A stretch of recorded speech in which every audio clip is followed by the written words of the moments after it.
So మీరు business చేయాలనుకుంటున్న, business చేస్తున్న కేఎఫ్‌సి స్టోరీ తెలుసుకోండి. మంచి మోటివేషన్ వచ్చేస్తది. KFC business. Kentucky fried chicken.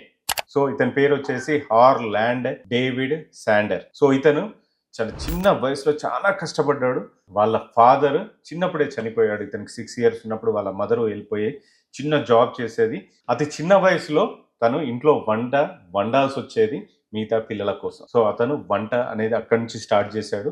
దాని తర్వాత తను చెయ్యని జాబ్ లేదు. చాలా జాబ్స్ చేశాడు. లాయర్‌గా కూడా చేశాడు. లాస్ట్‌గా తర్వాత రోడ్ వేస్‌లో వర్క్ చేశాడు. తర్వాత ఫార్మ్ ల్యాండ్స్‌లో వర్క్ చేశాడు. డిఫరెంట్‌గా వర్క్ చేశాడు. తను చాలా పేద కుటుంబం తనది. సో తను అలాగే కుకింగ్ అలవాటయిపోయి ఒకసారి ఏం చేశాడు అంటే పెట్రోల్ బంక్ బ్యాక్ సైడ్ చిన్నగా అంటే రోడ్డు మీద వచ్చిపోయే వాళ్ళకి వంట చేసేవాడు. పెట్రోల్ బంక్ బ్యాక్ సైడ్ కూర్చొని తినేవాళ్ళు అనమాట. అప్పటికి తనకి రెస్టారెంట్ లేదు. చిన్నగా స్టార్ట్ చేశాడు. కాకపోతే జనాలకి బాగా నచ్చేది అతను ఫ్రైడ్ చికెన్.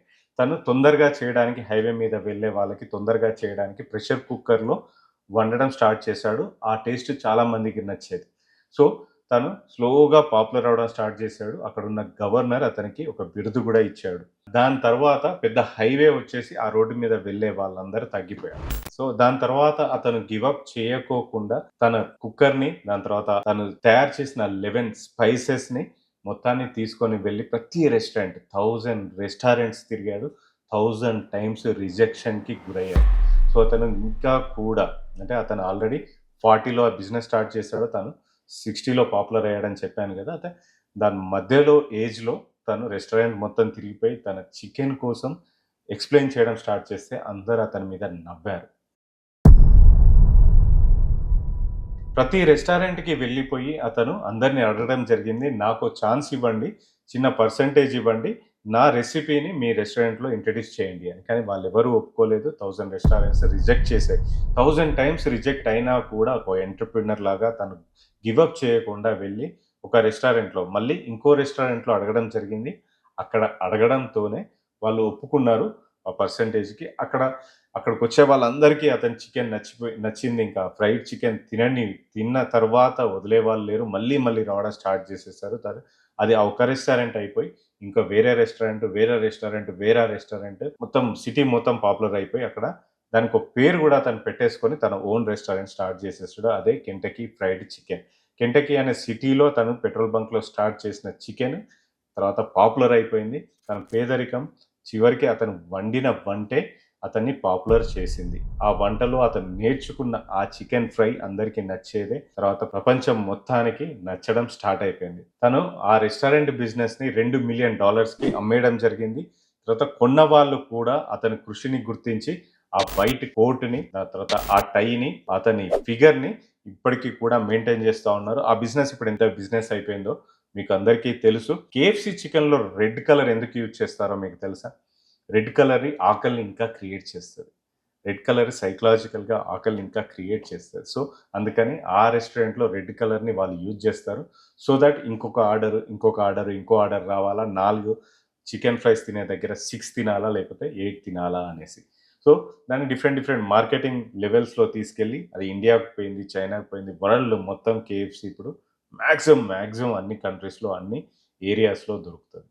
సో అతను పట్టు వదలని విక్రమార్కుల్లాగా 60లో తన బిజినెస్ సక్సెస్ అయిపోయింది. 60 ఇయర్స్, 60 ఇయర్స్ వచ్చిన తర్వాత అతని బిజినెస్ సక్సెస్ అయిపోయి ఒక బ్రాండ్‌ని ప్రపంచానికి పరిచయం చేశాడు. సో, దీంట్లో మనం నేర్చుకోవాల్సింది ఏంటి అంటే 1000 టైమ్స్ ఫెయిల్ అయినా కూడా అతను జనాలకి నచ్చే ఫ్రైడ్ చికెన్ పెట్టాడు. అతని బిజినెస్ పైన, అతను వండిన వంట పైన అతనికి నమ్మకం ఉంది కాబట్టి, ఆల్రెడీ జనాలకి రుచి చూయించాడు కాబట్టి ప్రతి ఒక్క రెస్టారెంట్‌కి వెళ్లి అడిగి సక్సెస్ అయ్యేంత వరకి ఒక ఛాన్స్ కోసం ఎదురు చూసి, అదే ఛాన్స్‌ని తను బిజినెస్ లాగా మలుచుకొని పెద్ద ఎంపైర్‌ని క్రియేట్ చేశాడు. ఇప్పుడు కేఎఫ్‌సి అంటే మీకు తెలుసు. కేఎఫ్‌సిలో తిన్నవాళ్ళు ఎవరన్నా ఉంటే మీకు నచ్చితే నచ్చిందని, నచ్చకపోతే నచ్చలేదని కామెంట్ చేయండి. బట్ మీకు నచ్చినా, నచ్చకపోయినా అది వరల్డ్ టాప్ బిజినెస్ అయిపోయింది.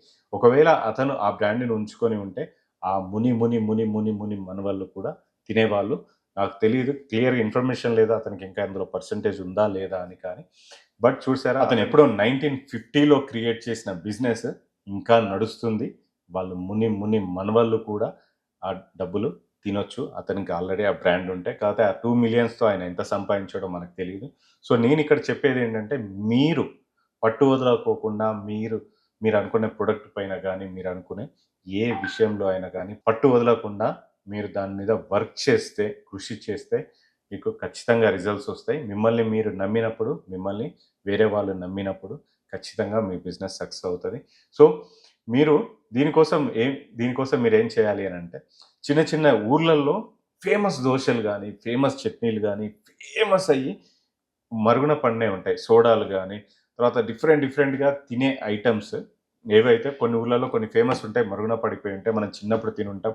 అరే! ఒకప్పుడు అక్కడ వండేవాళ్ళు చాలా బాగుండేదిరా అని మన అమ్మ నాన్నలు చెప్పుండొచ్చు. లేతే మనమే చిన్నప్పుడు తినుండొచ్చు. వాటికి మంచి బ్రాండ్ ఉండొచ్చు. అలాంటివి పోయి వెతికి దాని పేరుని అదే పేరుని మీరు మళ్ళీ స్టార్ట్ చేసి, అలాంటి టేస్ట్ మళ్ళీ మీరు క్రియేట్ చేసి, స్టార్ట్ చేసి, అదే పేరుని స్టార్ట్ చేస్తే మీరు బాగా సక్సెస్ అయ్యే ఛాన్సెస్ ఉంటాయి. దానికొక పేరు గూడా ఉంటాయి ఊర్లల్లో. మా ఊర్లో అయితే నేను రూపాయి టీ ఒక 3 కిలోమీటర్లు చిన్నప్పుడు నడుచుకొని తాగి వచ్చేవాడిని. కానీ టీ బిజినెస్ నేను పెడదామని అనుకున్నా. ఇప్పటికి మల్టీ బ్రాండ్స్ అయిపోయినాయి. కాపోతే అలాంటి టీ టేస్ట్ నేను మళ్ళీ ఎక్కడ చూడలేదు. సో, అక్కడ బాబాయ్ టీ అనేవాళ్ళం. ఇప్పుడు బాబాయ్ హోటల్ టైపు బాబాయ్ టీ అనేవాళ్ళం. సో, అలాంటి టీ నేను ఇప్పటివరకి మళ్ళీ టేస్ట్ చేయలేదు. అతని కోసం నేను చానా తిరిగా కానీ దొరకలేదు. అతను ఎక్కడికో షిఫ్ట్ అయిపోయాడు మా ఊర్లో నుంచి. సో, అతన్ని దొరికే ఛాన్సెస్ లేవన్నమాట. సో, అలాంటి ఏవన్నా మీ చిన్నప్పుడు ఏదన్నా ఉంటే మీరు ఖచ్చితంగా ట్రై చేయండి. దాన్ని బిజినెస్‌గా పెద్ద బ్రాండ్‌గా మలవడానికి ట్రై చేయండి. అలాగే రిలయన్స్ కూడా రీసెంట్‌గా పెద్ద బ్రాండ్‌ని కొనేసింది. కూల్ డ్రింక్ బ్రాండ్‌ని కొనేసింది. అది ఇప్పుడు ఇంటర్నేషనల్ బ్రాండ్ కోకో కోలా, తర్వాత థమ్స్ అప్ వాటన్నిటికి కూడా మంచి గట్టి పోటీనిస్తుంది. 10,000 కోట్ల బిజినెస్‌ని కూడా ఆల్రెడీ జనరేట్ చేసేసింది. అది చెంప. సో, అలాగే మీ దగ్గర మంచి బిజినెస్ ఐడియా లేకపోతే మీ చుట్టుపక్కల వెతకండి. మీ ఊర్లలో వెతకండి. మరుగున పడిన ఏదో ఒక బిజినెస్ ఒకప్పుడు బాగా నడిచింది ఉండుంటది. దాన్ని మీరు ఆ బ్రాండ్‌ని పైకి తీసుకొని రండి. మళ్ళీ బిజినెస్ చేయండి. ఖచ్చితంగా సక్సెస్ అవుతారు. Thank you so much.